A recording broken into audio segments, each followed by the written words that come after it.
हा, तकुडके किती मिळवले?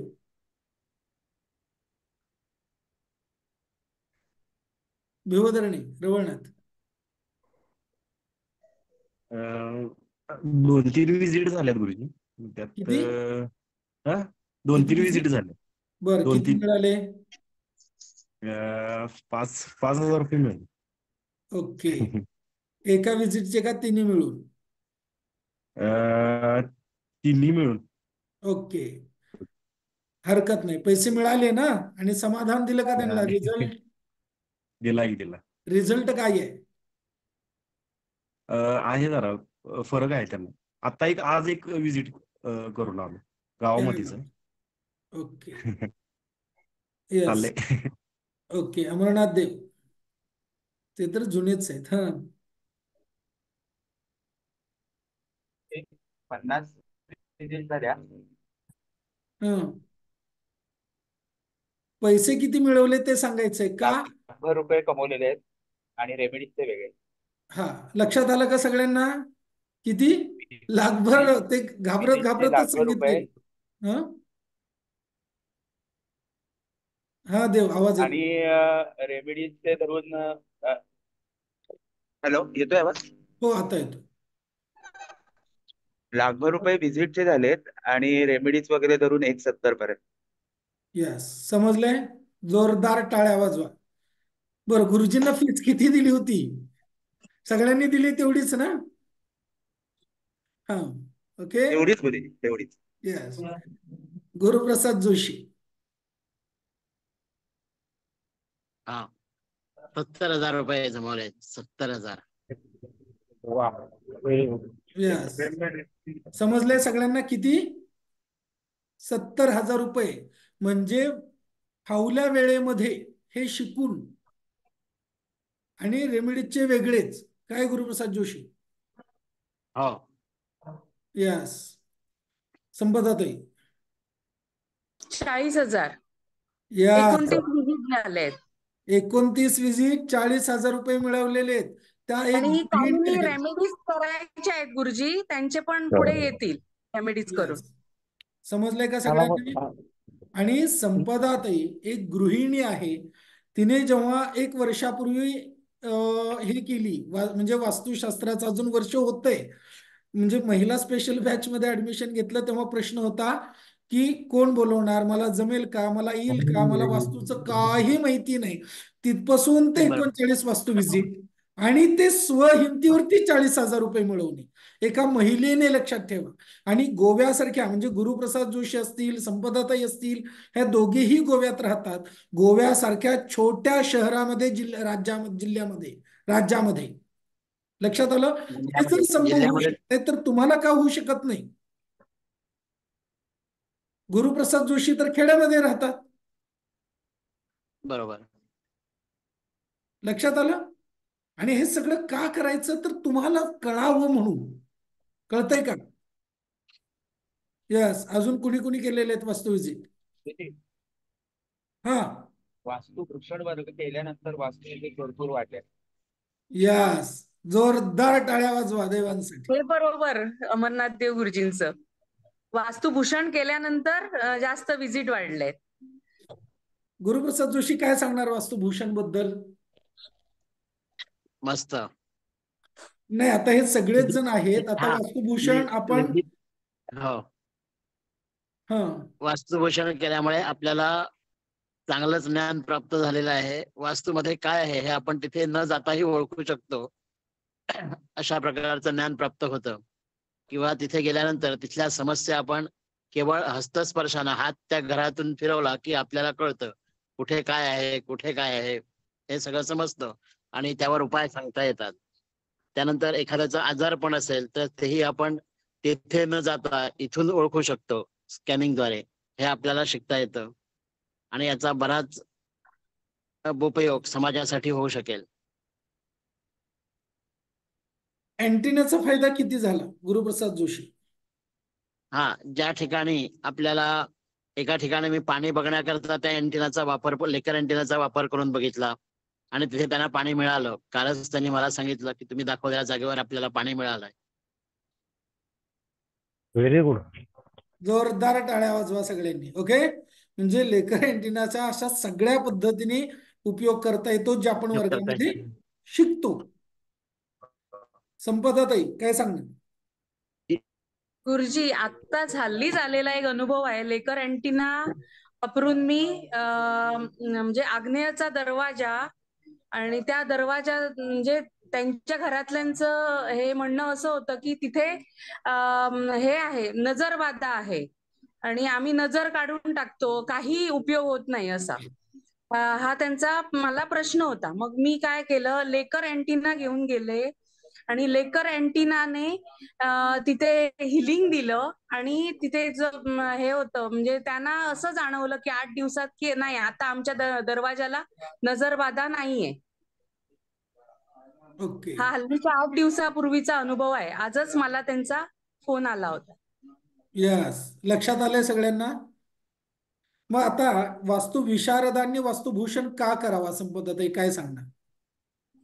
आता कसं प्लॅन आपल्याकडे आला आणि घरातनं आपण प्लॅन स्कॅन करून बघितला की तिथेच कळतं की वास्तुदोष कुठे आहे तो. आणि हे घरातनं आपण करू शकतो. वास्तुभूषण केल्यानंतर, विशारद केल्यानंतर हे आपण घरातनं करू शकत नाही. प्रत्यक्षात व्हिजिट करून नंतर तिथले आपल्याला दोष कळतात. हे भूषण केल्यानंतर काय होतं की स्कॅनिंग किंवा लेकर अँटिनाने ते आपण शोधू शकतो की बाबा या जागी दोष आहे आणि तिथे तो दोष दूर करण्यासाठी त्यांना रेमेडीज देत आहेत. हे वास्तुभूषण केल्यानं प्रत्येकाने वास्तुभूषण हा करावाच, कारण आत्ताच्या ज्या लेटेस्ट याच्या मध्ये जे काही दोष आहेत ते वास्तुभूषण केल्यानंतर आपण दूर करू शकतो असं मला वाटतं. यस, समजलंय सगळ्यांना. देव, तुमचं म्हणणं काय आहे? हे वास्तुभूषण केल्यानंतर खूप चांगले अनुभव आले. म्हणजे माईक माईक जवळ आपण पकड. ज्या आवाज आवाज आवाज. येतोय आवाज आता? हा. हॅलो. वास्तुभूषण केल्यानंतर खूप चांगले असे अनुभव आले की आपण ज्या ठिकाणी वास्तू व्हिजिटला जातो त्या ठिकाणी त्या यजमानाला लगेच लक्षात येतं की इथं दोष आहेत, आपण त्याला दाखवू शकतो, त्याचा विश्वास बसतो त्याच्यावर. दुसरी गोष्ट म्हणजे लेकर अँटिनानी हिलिंग देऊन तिथले दोष कमी झाल्याचा अनुभव सुद्धा खूप चांगला आलेला आहे. त्याची शक्य नाहीये ज्याला करणं, खूप छोटं घर आहे, त्याला शक्य नाही करणं, परिस्थिती नाहीये, तर त्यांनी दोष आपल्याला हिलिंग देऊन कमी करता येऊ शकतात. त्याचा खूप चांगला अनुभव आलेला आहे. तसंच एखाद्याची आपल्याला त्या लेकर अँटिनानी पुढे होणारे त्रास सुद्धा समजता येतात, आपण जाणून घेता येतो, त्याला त्याच्याबद्दल सावध राहायला सांगू शकतो आपण. इवन हाताने सुद्धा आपण त्याचे सगळे काही शारीरिक पीडा आहेत किंवा दोष आहेत हे जाणून घेऊन त्याला आपण सतर्क करता येतं की बाबा तू या बाबतीत सावध राहा. त्याचे अनुभव खूप चांगले आले आहेत आणि त्याप्रमाणे मला त्यांच्याकडनं रिझल्ट मिळालेला आहे. आणि सगळ्यात महत्वाचं म्हणजे वास्तुविशारदला मी ज्यावेळेस वास्तू व्हिजिटला जायचो आणि वास्तुभूषण झाल्यानंतर वास्तू व्हिजिटला जायचो, त्याच्यात खूप फरक मिळाला. खूप वास्तू व्हिजिट ज्यांच्याकडे गेलो त्यांनी नुसतं नावाने सांगत सांगत वाढलेले आहेत. आणि खूप म्हणजे 10-15 झाले असतील माझ्या विशारद असताना आणि भूषण झाल्यानंतर एकदम 35 पटापट झाल्या. आणि किमान महिन्याला 7-8 तरी असतात वास्तू व्हिजिट आता. Okay, great. मग प्रत्येकाने का केलं पाहिजे विशारदवाल्यांनी? कारण आम्हाला सुद्धा वास्तू विजिट जास्त मिळायला लागतील. यस. आणि मित्रांनो लक्षात घ्या, एवढंच नव्हे तर तुम्ही तुमचे स्वतःचे आणि त्या वर्गामध्ये आपण लाईव्ह आजार पाहण्याचं सूत्र शिकत असतो. त्याच्याबद्दल सांगा ना देव. वर्गामध्ये गुरुजींनी आपल्याला आधी सप्तचक्रांबद्दल सगळी माहिती सांगितली की ज्याचा खूप अनुभव चांगला येतो. आणि त्यानंतर आपण स्वतःला तसंच दुसऱ्याला सुद्धा हिलिंग करून आपण त्याचे आजार शोधू शकतो. आणि आजार शोधून त्याच्यावर तत्काळ आपण क्लिनिंग करून त्याला ते आजार क्लिअर करता येऊ शकतात. ह्याचा आपल्याला पण अनुभव चांगला येतो आणि समोरच्याला पण अनुभव चांगला येतो. दुसरी गोष्ट म्हणजे एवढंच नाहीये ह्याच्यात, तर अनेक अशा काही एनर्जी आहेत पृथ्वी खालच्या आजूबाजूच्या, त्याचा आपल्याला गुरुजी अभ्यास देतात, आपल्याला शिकतात. अजून काही काही कॉम्बिनेशन रेमेडी असतात, त्या कॉम्बिनेशन रेमेडी शिकवतात गुरुजी आपल्याला. आणि ह्याचे अनुभव खूप चांगले येतात. मी ज्यांना ज्यांना सांगितलेले त्यांना त्यांना अनुभव आलेले आहेत. आणि लेकर अँटिना म्हणजे खरंच गुरुजींनी एक वरदानच देतात आपल्याला. खूप छान आहे लेकर अँटिना. आणि त्याचा वापर करण्याचं शिकण्यासाठी आणि आपली प्रगती करण्यासाठी हा वर्ग करणं आवश्यक आहे. त्याचबरोबर आपण प्रगती म्हणजे व्यावसायिक तर करू शकतो, पण आपल्याला सुद्धा त्याचा फायदा होऊ शकतो. आपल्या स्वतःला, आपल्या स्वतःचे त्रास ओळखायला, आपल्या स्वतःच्या घरातल्या व्यक्तींचे त्रास ओळखायला, त्याच्यावरती उपाय करायला याचा उपयोग होऊ शकतो.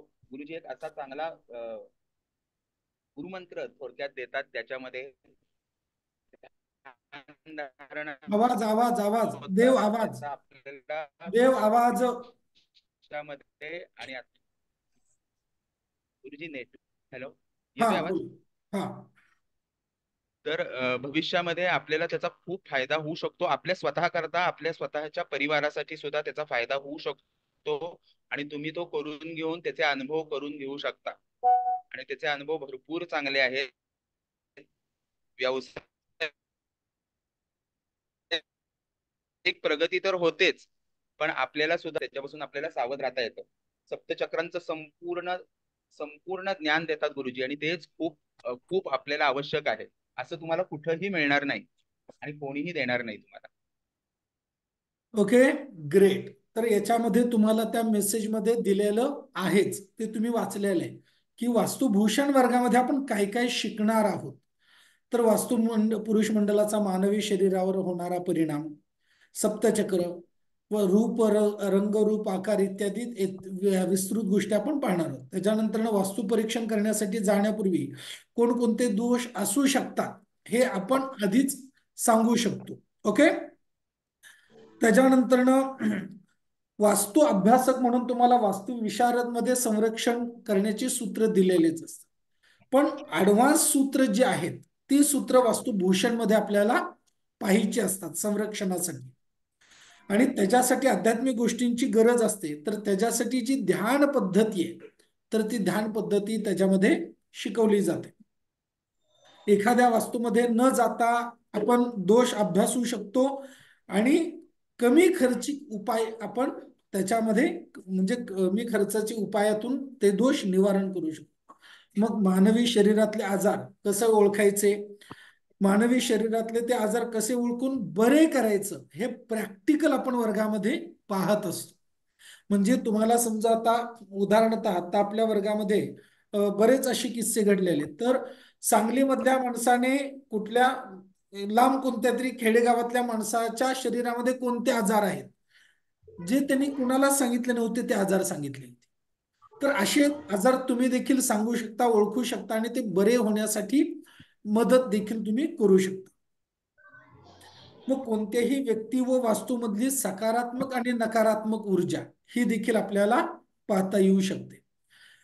मग एखादी वास्तू किंवा व्यक्ती आपल्याला हितकारक आहे की नाही हे देखील आपण त्याच्यामधून समजून घेऊ शकतो. मग एखाद्या महत्वपूर्ण कामामध्ये वास्तुदोषामुळे कार्यात अडथळे येत असेल एक तर अशामध्ये एकही रुपया न खर्च करता कोणत्याही प्रकारचा वास्तुदोष ठराविक कालावधीसाठी आपण दूर करू शकतो. उदाहरणतः समजा अंकुश शिंदेना आर्थिक प्रॉब्लेम आले, तर आता याच्यासाठी गरजेचं आहे का की लाखो रुपये खर्च केले पाहिजेत? काही गरजेचं नाही. ते जर काम माझं 15 दिवसामध्ये झालं तर मी पुढे प्रगतीपथावरती जाऊ शकतो. तर याच्यासाठी एकही रुपया खर्च न करता तुम्ही तिथले तत्काल दोष रिमूव्ह करू शकता, स्टॉप करू शकता आणि त्याचा सकारात्मक फायदा करून घेऊ शकता. मग मित्रांनो, आता एखाद्या महत्वपूर्ण कामामध्ये वास्तुदोषामुळे जर अडथळे येत असतील तर ते अडथळे देखील तुम्ही दूर करू शकता. मग जिओपॅथिक स्ट्रेस, आता जिओपॅथिक स्ट्रेसचा तर बाजार मांडलेला आहे बाहेर लोकांनी. म्हणजे काही जिओपॅथिक स्ट्रेसच्या नावाखाली खपवलं जातं, मारलं जातं. मार्केटमध्ये सध्याला एक पावडर पण आलेली जिओपॅथिक स्ट्रेस रिमूव्ह करण्याची. लक्षात आलं? अशा अनेक गोष्टी मार्केटमध्ये चाललेल्या असतात. तर एक्झॅक्टली जिओपॅथिक स्ट्रेस म्हणजे काय? जिओपॅथिक स्ट्रेसची उत्पत्ती कुठून झाली, मग ग्रंथामध्ये जिओपॅथिक स्ट्रेस सांगितलेला आहे का, ग्रंथ काय म्हणतात, अशा सगळ्या गोष्टी आपण त्याच्यामध्ये अभ्यासत असतो. मग जिओपॅथिक स्ट्रेस किती गांभीर्याने घ्यावा, किती न घ्यावा, त्याचे परिणाम, त्याचे विस्तृत विचार म्हणजे विचार आपण याच्यामध्ये करत असतो. मग जिओपॅथिक स्ट्रेस किंवा वास्तुदोषामुळे सगळे समस्या होतात का, तर नाही. वास्तू 100% वास्तूप्रमाणे असताना देखील अशा काही गोष्टी असतात की त्याच्यामध्ये कॅन्सर सारखी मोठमोठ्या गोष्टींचा सामना आपल्याला करावा लागत असतो. तर याच्यासाठी कोणत्या गोष्टी महत्वाच्या आहेत पिसे, तर हे पण आपण त्याच्यामध्ये पाहत असतो. माईक चालू आहे, श्रुती पिसे. ओके. तर त्याच्यानंतर वास्तूचे हृदयस्थान असलेले ज्या महानाड्या आहेत, त्या महानाड्यांची व्याप्ती किती, जोपर्यंत याचा अभ्यास तुमचा होत नाही तोपर्यंत तुम्ही प्रॉपर कॉलम टाकू शकणार नाही, तो बीम टाकू शकणार नाही. व्याप्ती किती, नाड्यांची तर व्याप्ती तुम्हाला सांगितली गुरुजींनी, पण महानाड्यांची व्याप्ती किती, तर याच्यासाठी आपल्याला वास्तुभूषण समजून घेणं गरजेचं असतं. संगीत उपचार पद्धती, बरं नाही गुरुजी मला आता 1 रुपया खर्च करायचा नाही, मोबाईल आहे आपल्या हातामध्ये, तुम्ही एखादा राग विशिष्ट वेळेमध्ये विशिष्ट ठिकाणी वापरून देखील वास्तुदोष कमी करू शकता किंवा मनइच्छित कार्य साध्य करू शकता, हे देखील आपल्याला वास्तुभूषण मध्ये अभ्यासाचं असतं. मग नकारात्मक एनर्जी, मग नकारात्मक एनर्जी म्हणजे काय, घोस्ट एनर्जी म्हणजे नकारात्मक एनर्जी का नकारात्मक एनर्जी म्हणजे अजून दुसरं काय, किंवा नकारात्मक एनर्जी आणि घोस्ट एनर्जी मधला फरक काय, म्हणजे प्रत्येक ठिकाणी घोस्ट एनर्जीच असते हा विषय आहे का. बरं, ही घोस्ट एनर्जी ओळखावी कशी, समजावी कशी, त्याच्यावरचे उपाय काय आहेत, या गोष्टी आपण सगळ्या, घोस्ट म्हणजे भूत शुद्ध मराठीत, तर ह्या गोष्टी आपण त्याच्यामध्ये पाहत असतो. जसं की आता संपदाताईने सांगितलं किंवा नजर दोष, तर हे कशाच्या अंतर्गत येतात, हे कसे ओळखायचे, कसे अभ्यासायचे, कसे दोष निवारण करायचे, तर ह्या सगळ्या गोष्टी वास्तुभूषण मध्ये येतात. मग ह्या नकारात्मक एनर्जीचे शरीरावरती होणारे गंभीर परिणाम आणि त्याच्यापासून संरक्षण प्राप्त करून घेण्याचं तंत्र. मग घोस्ट एनर्जी ती कशी जाणून घ्यावे, त्याचे परिणाम काय असतात. 7 चक्र, जमिनी खालून येणाऱ्या काही एनर्जी असतात, जसं की आपण वास्तु विशारद वर्गामध्ये ग्लोबल एनर्जी शिकलो, तर ह्या ग्लोबल एनर्जीच्या अनुषंगाने काही म्हणजे ऊर्जा असतात, तर त्या कशा परिणाम करतात. मग आपल्या इंटरनेट आपण वापरतो, मोबाईल वापरतो, लॅपटॉप वापरतो, असे खूप विविध घटक असतात, तर त्याचे परिणाम आपल्या जीवनावरती, वास्तूवरती, वास्तूमध्ये दोष कसे निर्माण होतात किंवा याच्यापासून संरक्षित कसं व्हायचं, तर अशा सगळ्या गोष्टी आपल्या त्याच्यामध्ये पाहिल्या जातात. कॉम्बो रेमेडी पाहिली जाते. म्हणजे आता बघा तुम्हाला पोळं कुठे वापरलं जातं, मानसार ग्रंथानुसार,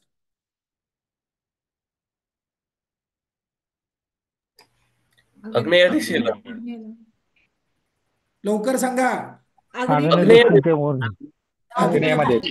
तर विशिष्ट केस मध्ये ईशान्येला चालेल का, ईशान्येला चालेल का,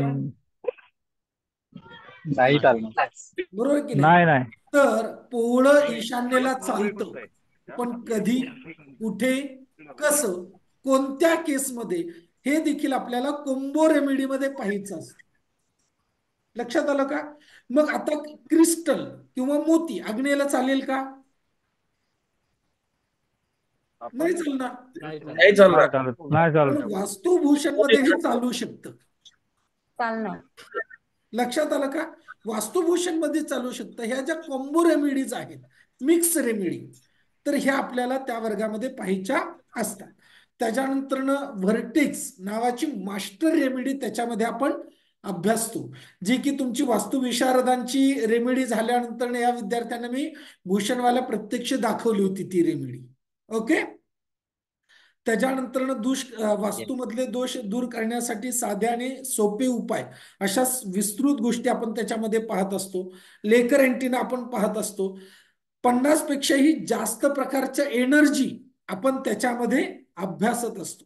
त्याच्यानंतर अशा सगळ्या गोष्टी म्हणजे आपण समजा पाश्चिमात्य देशामध्ये जे तंत्र वापरलं जातं, तर ते तंत्र याच्यामध्ये आपण शिकत असतो. रेमेडीज असतील किंवा उपाय असतील किंवा फेंगशुई वास्तूमधल्याही काही गोष्टी असतात. मग फेंगशुई मुळात काय आहे, योग्य आहे अयोग्य आहे, मग अयोग्य असेल तर कोणत्या गोष्टी योग्य आहेत, अयोग्य असेल तर काय अयोग्य आहे, ह्या सगळ्या गोष्टी आपण त्याच्यामध्ये समजून घेत असतो. त्याच्यानंतरनं तुम्हाला अर्थार्जन पाश्चिमात्य लक्षात घ्या. म्हणजे आपल्या वर्गामध्ये मी काल पण वर्गामध्ये सांगितलं, तुम्हाला जर हायर पेड वास्तू कन्सल्टंट म्हणून प्रॅक्टिस करायची असेल तर हा वर्ग तुम्हाला करणं गरजेचं आहे. कारण याच्यामध्ये आपण वेगवेगळ्या एनर्जी पाहण्याचे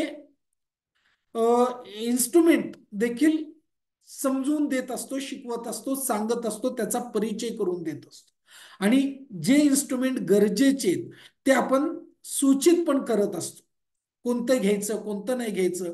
मग कोणतं म्हणजे इन्स्ट्रुमेंट घेतलं तर त्याचा उपयोग काय करायचा, कसा करायचा, कशासाठी करायचा, कोणत्या केसमध्ये करायचा. लेकर अँटिना आपण त्याच्यामध्ये तुम्हाला गिफ्ट म्हणून मिळणार आहे मित्रांनो, लक्षात घ्या. लेकर अँटिनाची फीज नाही आहे. लेकर अँटिना 27,000 फीज मध्ये तुम्हाला गिफ्ट दिला जाणार आहे. त्याच्यामुळे लेकर अँटिना म्हणजे घेतला तर चालेल का, नाही घेतला तर मग इकडे मिळतोय तुम्ही घ्या अथवा न घ्या त्याच्याशी काही संबंध नाहीये. वर्गाची फीस 27,000 रुपये. लक्षात आलं. तर लेकर अँटिना जो आहे तो या फीज मध्ये तुम्हाला गिफ्ट म्हणून देण्यात येतोय. तो काही म्हणजे नाही का तुमच्याकडे लेकर अँटिनाची फीज पैसे घेतले जातात अशातला बिलकुल विषय नाही. तुम्हाला कुठूनही लेकर अँटिना घ्यायचा नसेल तर घेऊ नका. वर्गाची 27,000 रुपये फीज आहे वास्तुभूषणच्या. लक्षात आलं. तुम्हाला लेकर अँटिना दुसरीकडून कुठूनही घेऊ शकताय, त्याला माझं म्हणणं काही नाही. फक्त लेकर अँटिना 1,700 रुपये-पासून लाख रुपयेपर्यंतही मिळतो. 1.5 लाख रुपयेपर्यंतही, 3 लाख रुपयेपर्यंतही. तुमच्या ऐपतीनुसार तुम्ही 3 लाखाचा घेतला तरी हरकत नाही आहे. ओके. ज्यांना अडचण आहे गुरुजींकडून घेण्यामध्ये, ओके, तर तुम्ही कुठूनही घेऊ शकता. गुरुजींकडूनच घेतला पाहिजे असं माझं काही म्हणणं नाही. फक्त रिझल्ट तो तुमचा तुम्ही हे करायचं. ओके. मग पाश्चिमात्य पद्धतीने भारतीय रेमेडी काय उपाय कशा व कोणत्या करता येऊ शकतात आणि त्या कशा कराव्यात याच्याबद्दल आपण त्याच्यामध्ये माहिती पाहणार. मग श्रीयंत्र उपासना पद्धती देखील याच्यामध्ये आपण समजून घेणार. हा वर्ग किती दिवसांचा असेल मित्रांनो? 15 दिवसांचा हा वर्ग असेल. लक्षात आलं. तर ज्यांना हायर पेड वास्तू कन्सल्टन्सी करायचे, स्वतःचं आरोग्य, स्वतःची वास्तू, स्वतः घराच्या लोकांचं आरोग्य समजून घ्यायचं आहे, ते निवारण करायचंय, तर अशा लोकांनी हा वर्ग करायचा आहे. ज्यांना स्वतःसाठी ह्या सगळ्या गोष्टी समजून घ्यायच्या आहेत, आर्थिक उन्नती स्वतःची साध्य करायची आणि ज्याला समाजाची सेवा करायची त्यांच्यासाठी हा वर्ग आहे.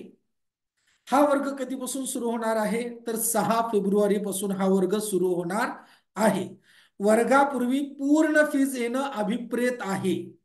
जर पूर्ण फीज भरणं शक्य नसेल तर तुम्ही 2 टप्प्यामध्ये भरू शकता. खरं तर माझी अजिबात इच्छा नाहीये तुम्हाला 2 टप्प्यामध्ये फीज भरायला देण्याची. कारण काय, कृतज्ञ विद्यार्थी देखील मी पाहिलेले आहेत. म्हणजे गुरुजी एवढं जीव तोडून देतात याची जाणीव नसलेले अनेक विद्यार्थी मी पाहिलेले. म्हणजे गुरुजी एवढं सगळं देऊनही जर तुमच्या मनामध्ये गुरुजींबद्दल साशंकता असेल तर असा विद्यार्थ्यांनी वर्गाला नाही आलं तरी हरकत नाही आहे. लक्षात आलं. आणि अशा विद्यार्थ्यांमुळे मला खरं तर तुम्हाला याच्यामध्ये ही देण्याची इच्छा नाही आहे. पण जसं अशी काही कृतज्ञ विद्यार्थी आहेत तसेच गुरुजींवरती समर्पित भावनेने निष्ठेने सांगेल ते शब्द पाळणारे देखील विद्यार्थी आहेत. आणि अशा विद्यार्थ्यांच्या पुण्याईने तुम्हाला याच्यामध्ये 2 हप्त्यामध्ये वर्गाची फीज ज्यांना शक्य नाही त्यांच्यासाठी आपण नियोजन केलेलं आहे. एक रकमी फीज जे भरतील त्यांच्यासाठी आपण 25,000 फीज ठेवलेली आहे आणि जे 2 टप्प्यामध्ये भरतील त्यांच्यासाठी 27,000 रुपये फीज आपण वर्गाची ठेवलेली आहे. सुरुवातीचा हप्ता तुम्हाला 17,000 रुपये भरायचा आहे आणि दुसरा हप्ता 10,000चा भरायचा आहे. ओके. तर अशा पद्धतीने मग जे आपल्याला पूर्ण फीज पाठवतील, ओके, त्यांना लेकर अँटिना तत्काल वर्गाच्या पूर्वी पोस्टाने पाठवण्यात येणार आहे. लक्षात आलं. तर हे झालं वास्तुभूषण मध्ये. मग वास्तुभूषणच्या वर्गाचं नाव काय आहे? तर वास्तुभूषण या वर्गाचं नाव एनर्जी सायन्स असं आहे. एनर्जी सायन्स ऑफ वास्तू. लक्षात आलं? मग तिसरा जो वर्ग आहे तो आहे वास्तुरत्न, आणि या वर्गाचं नाव आहे रेमेडियल वास्तू. हा टायमिंग काय असेल? एक मिनिटात थांबा. हा, तर वास्तुरत्न या वर्गाची जी वेळ आहे ही 7:30 ते 8:30 अशी असेल वास्तुरत्न. वास्तु विशारद वर्गाची वेळ 8:30 ते 9:30 असेल, आणि वास्तुभूषण वर्गाची वेळ 9:30 ते 10:30 अशी असेल. आता ही अशी का? तर वास्तुरत्न जो वर्ग आहे तो मला विस्तृत घ्यायचा आहे, म्हणून ती वेळ ठेवलेली आहे. म्हणजे तो जास्त चालला तरी हरकत नाही. आणि वास्तुभूषण देखील असाच आहे. त्या वर्गामधली काही सेशन अशी आहेत की त्या सेशन नंतर तुम्ही तत्काल झोपणं अभिप्रेत असतं. आणि वास्तुभूषण वर्ग लक्षात घ्या, संध्याकाळची वेळ असल्यामुळे वर्ग संपवण्याची गडबड नसते. लक्षात आलं का मी काय म्हटलं? त्याच्यामुळे तो दीर्घकाल जरी चालला किंवा जास्त वेळ जरी चालला, जास्तीत दिवस जरी चालला तरीही चालणार आहे. म्हणून आपण 9:30 ते 10:30 ही वेळ त्याची ठेवलेली आहे. 15 दिवसाची 20 दिवस जरी झाले तरी गुरुजींना डिस्टर्ब होणार नाहीये. लक्षात आलं? म्हणून 9:30 ते 10:30 ही वास्तुभूषणची वेळ ठेवलेली. आणि जो वास्तू विशारद आपण नवीन सुरू करतो आहोत तो 8:30 ते 9:30 असा राहणार आहे. आणि वास्तुरत्न 7:30 ते 8:30 असा राहणार आहे. लक्षात आलं? यस. इथपर्यंत कोणाला काही प्रश्न असतील तर तुम्ही हँड राईज करून विचारू शकता. हा, गुरुप्रसाद जोशी. Yes sir. हा, गुरुप्रसाद जी. नाही गुरुजी, मी हँड राईज केला नाही, काही प्रश्न नाही, मस्त वेळ चांगली आहे. यस. हा, रवींद्र पाटील सर, की काल सगळं. हा, वास्तू विशारद म्हणजे पूर्ण झालंय असं तुम्ही बोलले, 2च दिवस राहिले. तर हो. मला फार इच्छा आहे वास्तुभूषण करण्याची. तर मग मी प्रवेश घेऊ शकतो का? ज्यांनी परीक्षा दिलेल्या नाहीत त्यांचा इंटरव्ह्यू होईल, आणि त्या इंटरव्ह्यू मध्ये जर ते पास झाले, ओके, ते आपण इंटरव्ह्यू दुसरे घेतील, गुरुजी नाही. ओके, त्याच्यामध्ये जर ते पास झाले, सिलेक्ट झाले, तर ते वास्तुभूषणला येऊ शकतात. पण वास्तु विशारदाची परीक्षा दिल्याशिवाय वास्तुभूषण वर्ग प्रमाणपत्र मिळणार नाही. वास्तुभूषण पूर्ण केलेल्याचं प्रमाणपत्र मिळेल, हे लक्षात ठेवा. वास्तु विशारदाची परीक्षा दिली असेल, वास्तु विशारद असेल तर वास्तुभूषणचं प्रमाणपत्र मिळेल. एवढं मात्र तो बदल राहणार आहे. हा, अजून विद्याताई? गुरुजी, प्रश्न मला समजलाय. कधी प्रश्न समजलाय. हा, कधी सुरू होणार आहे? कुठला? रत्न की भूषण? दोन्हीही 6 तारखेला सुरू होणार आहे. चालेल, मी दोन्ही अटेंड करते. यस. ओके, दोघांची फी वेगवेगळी ती सांगा ना सर परत. नाही, त्यांना ते बोललेलो आहे मी. Okay, thank you. यस. त्यांनी दोन्हीचीही फीज म्हणजे पाठवलेली आहे ऑलरेडी. म्हणजे त्यांनी वास्तुभूषण आधीही केलेलं आहे, त्याचीही फीज पाठवलेली आहे आणि रत्नची फीज पाठवलेली आहे. मी आजारी होते, बेशुद्ध होते. ओके, काय झालं? बंद झालं. यस, नरेश पाटील. गुरुजी, पूर्ण फीस 2 तारखेला पाठवलं चालेल का? हो, चालेल, हरकत नाही. ठीक आहे चालेल. फक्त एक लक्षात घ्या, फीज आल्याशिवाय लेकर अँटीना तुम्हाला देता येणार नाही आहे, हे लक्षात ठेवा. Okay, yes. अजून कोणाला काही प्रश्न आहे? गुरुजी, हो मला ना 21 तारखेपासून एका ठिकाणी दास नवमीच्या उत्सवाला जायचे पुढचे 10-12 दिवस. तर मग आपला वर्ग तोपर्यंत नाही संपला तर? 6 तारखेला सुरू होणार आहे आणि 21 ला जायचंय ना? हो ना? तर तुम्ही जॉईन करा. ओके, रेकॉर्डिंग आहे आपल्याकडे. यस. चलो. बोला. गुरुजी, हं. वास्तुरत्न आणि वास्तुभूषणची दोन्ही मिळून फी एकच आहे ना ती? नाही नाही नाही नाही नाही नाही नाही नाही नाही नाही. वास्तुभूषणची 27 आहे आणि वास्तुरत्नची वेगळी आहे. ती आत्ताच्या वर्गासाठीची आहे. वास्तुभूषणला पाठीमागच्या वर्गाचीच आत्ता ठेवलेली, पुढच्या वेळेस कदाचित वाढू शकते, हे लक्षात ठेवा. हीच मग फी आता पुढच्या वास्तुभूषणला असेल याची शाश्वती नाही. वास्तुरत्नाची फी किती आहे ते सांगा ना. त्या आधी भूषण झालं की सांगू. ओके, रत्नच्या विद्यार्थ्यांना सांगितलेली ती. बरोबर, ठीक आहे, ठीक चालतंय. बरोबर ओके, बरोबर. हा, रत्नच्या विद्यार्थ्यांना ती दोन्ही फी सांगितलेली आहे. समजली आहे ना जोशी? दोन्ही करून यस. हा, सुशील परब. सर, हा कोर्स आपला वास्तू विशारद सारखा ऑनलाईनच असणार ना? हो हो, सगळे वर्ग आपले ऑनलाईन आहेत. ओके. अजिबात टेन्शन घ्यायचं नाही. गुरुजींनाच मुळात आता ऑफलाईन घ्यायला आवडत नाही.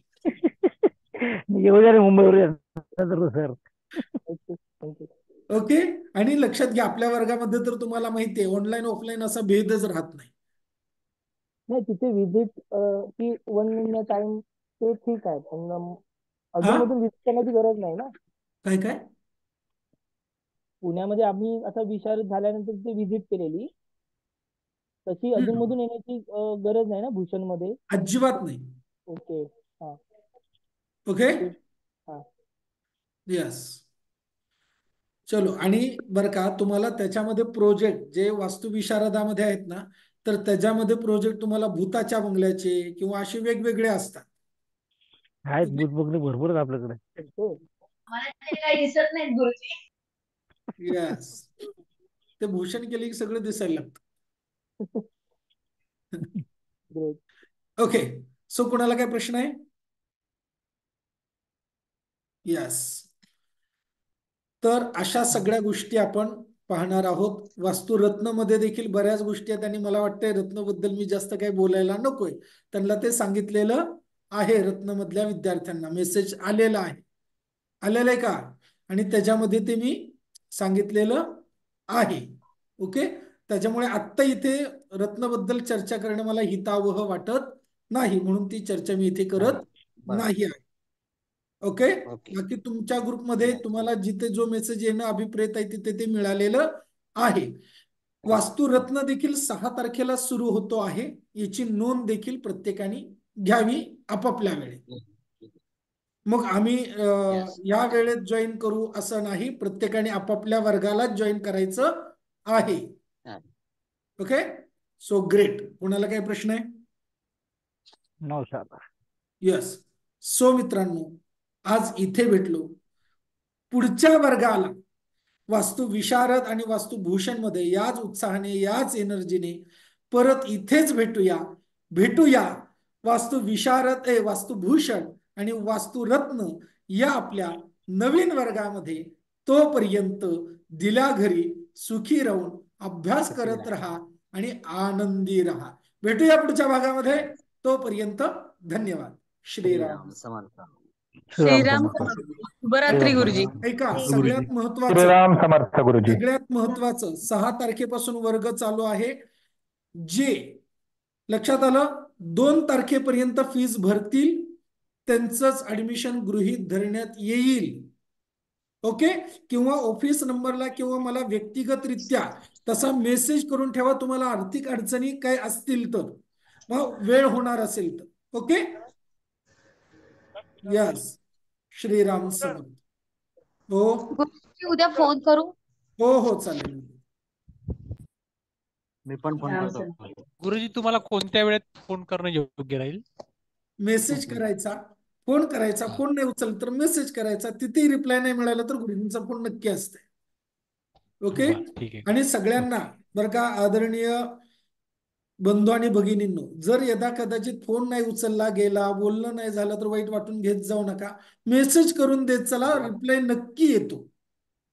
ओके, जर गुरुजींचा रिप्लाय मेसेजला आला नाही तर त्याचा अर्थ गुरुजींनी एकतर खूप घाईमध्ये तो मेसेज हे केलेला आहे, किंवा त्याचा दुसरा अर्थ असा की गुरुजींना विस्तृत उत्तर द्यायचं आहे, किंवा तिसरा अर्थ असा की तो प्रश्न गुरुजींना समजलेला नाही. ओके. नाहीतर चौथा अर्थ असा की प्रश्न काहीतरी चुकलेला आहे, एवढंच असू शकतं, बाकी काही असू शकत नाही. ओके. उत्तर त्याचं मिळतच. ओके. पण तुम्ही कधीही फोन करू शकता, तसा काही नियम नाही. ओके. गुरुजी मी एक प्रश्न विचारलेला, ते एका प्लान मध्ये मी काम करत होतो. त्यामध्ये कट एक्सटेन्शन मध्ये मी तांब्याची तार प्लान वरती अरेंज केलेली कट साठी. मग आता त्याचे 2 भाग पडले ब्रह्मस्थानासाठी. एका ब्रह्मस्थानामध्ये जिथे मेन डोअर येतोय, पण तिथून मला दिशा कळते, पण जे दुसरं ब्रह्मस्थान राहिलं तिथे मग दिशा कशी बघणार? तिथून घराची अरेंजमेंट करण्याचा वस्तू काय नाही, ठेवायच्या. तिथून बरं का, तिथून स्वतंत्र वास्तू तयार करायची. जिथे दिशा जेवढी डिग्री बस. फिरलेली आहे तशी डिग्री फिरलेली टाकून प्लॅन टाकायचा. तिथे ओके. दरवाजा तर नसणार, फक्त तो ब्रह्मस्थान येणार, त्या ब्रह्मस्थानावरती कंपास ठेवून जी दिशा येणार ती हा ठीक आहे पकडायची. ना, दरवाजा तिथे आला म्हणून काही बिघडत नाही. नाही, तिथे नाही येणार दरवाजा. हा, त्या दुसऱ्या ब्रह्मस्थानामध्ये दरवाजा नसणार, दरवाजा मग एकच काहीच आहे तो. हरकत नाही ना, ओके. काहीच हरकत नाही. फक्त तिथे योग्य पदामधून त्यांना जा ये करणं जर शक्य असेल तर तेवढं सांगून द्यायचं. ओके. मग तिथली पद कंपास मधून जी नॉर्थ ईस्ट येते ती पकडायची. बरोबर बरोबर. ओके, ठीक आहे. येस देवरे. गुरुजी, हायवे काढताना पोर्च आणि पुढचा पार्किंग एरिया ऍड करायचा की सोडायचा? वास्तूचा म्हटलं की सगळं येणार. तुम्ही जेवढी वास्तूत आपल्या जागा आहे ती सगळी. अच्छा, ओके, ठीक. सहस्रबुद्धी. आज ना मी एकांचा प्लॉट बघायला गेले होते, म्हणजे त्यांना माहिती नव्हतं मी हे शिकते वगैरे. ते असंच म्हणाले मी जातोय, मग मी पण गेले. तर मला असं लक्षात आलं त्या प्लॉटला ना चारी बाजूने भिंत फक्त घातलेली होती, आणि एका ठिकाणी एका विशिष्ट कोपऱ्यामध्ये आवाज त्याच्यात घुमतोय असं माझ्या लक्षात आलं. तर ते कशामुळे? तर हे बाकी सगळा प्लॉट वास्तुभूषण मध्ये रिकामा आहे आपण आणि पाहणार त्यात आहोत. छोटीशी एक हे वास्तुभूषणच्या वर्गामध्ये नक्की विचारा प्रश्न. ओके. पण असं होऊ शकतं का? होऊ कारण शकतं बाकी की कुठेच काहीच आवाज अडचण, घुमत नव्हता, फक्त आणि काहीच अडचण आजूबाजूला पण निश्चित काही. होऊ शकतं, निश्चित होऊ शकतं. देवरे. गुरुजी, मग ब्रह्मस्थान पण त्या हिशोबानेच कॅल्क्युलेट करायचं का? हो. म्हणजे सपोज गेट पासून तर मागच्या पोर्च वास्तूचं पर्यंत. आणि भवनाचं ब्रह्मस्थान एकच असतं.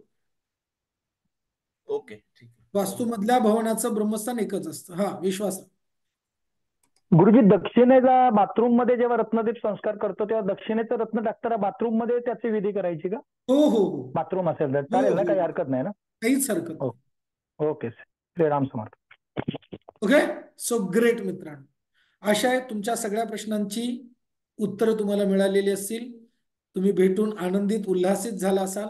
आज इथे भेटलात, परत इथेच भेटूया पुढच्या भागात. तोपर्यंत धन्यवाद. श्रीराम समर्थ. श्रीराम समर्थ गुरुजी. श्रीराम समर्थ. श्रीराम समर्थ. श्रीराम समर्थ. श्रीराम समर्थ. श्रीराम समर्थ.